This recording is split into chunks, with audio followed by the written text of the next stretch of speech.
Pandian store சீரியல்ல அடுத்த வர எபிசோட்ல நம்ம கோமதி இருந்துட்டு என்னங்க இது மணி 10 மணிக்கு மேல ஆகுது, இன்னுமே சரவணன் வரவே இல்லை அப்படின்னு சொல்லிட்டு கேட்கவும், வந்துடுவான் அவன் என்ன பச்சை குழந்தையா அப்படின்னு சொல்லிட்டு பாண்டியன் வந்து சொல்லிடுறாரு. அதுக்கு அடுத்ததாக வந்து பார்த்தீங்கன்னா நம்ம சரவணன் வந்து நிற்கிறாரு. வாடா சாப்பிட வேணும்னு சொல்லிட்டு கூப்பிடுறாங்க. இல்லை நான் வெளியிலேயே சாப்பிட்டு வந்துட்டேன் அப்படின்ற மாதிரி சொல்லிடுறாரு.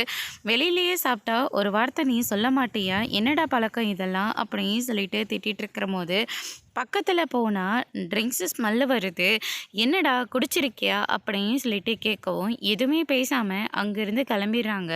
அதுக்கடுத்ததாக வந்து பார்த்திங்கன்னா நம்ம பாண்டியன் கோமதி எல்லாம் பயங்கரமாக ஷாக் ஆகுறாங்க. அடுத்த நாள் காலையில் வந்து பார்த்திங்கன்னா உன் மனசில் நீ என்னடா நினச்சிட்ருக்க அப்படின்னு சொல்லிட்டு கேட்ட உடனே எனக்கு வீட்லேயும் நிம்மதி இல்லை, வெளியிலையும் நிம்மதி இல்லை அப்படின்ற மாதிரியும் சொல்லிடுறாங்க.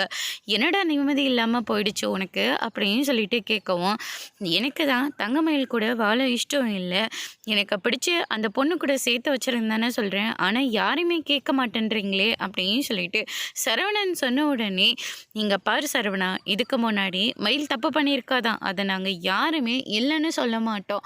ஆனால் இப்போ அவள் வயிற்றுல நம்ம வீட்டோட வாரிசு வளர்ந்துக்கிட்டு இருக்கடா, வாரிசை பற்றி கொஞ்சம் கூட கவலையே இல்லாமல் எப்படி உனக்கு அந்த பொண்ணை பார்த்து கல்யாணம் பண்ணி வைக்க முடியும் அப்படின்னு சொல்லிட்டு கேட்கவும், என் குழந்தைய எனக்கு எப்படி பார்த்துக்கணும்னு தெரியும், ஆனால் அந்த மயிலோட சேர்ந்து மட்டும் குழந்தைய காரணமாக வச்சு நான் வாழவே மாட்டேன் அப்படின்ற மாதிரி சொல்லிடுறாங்க.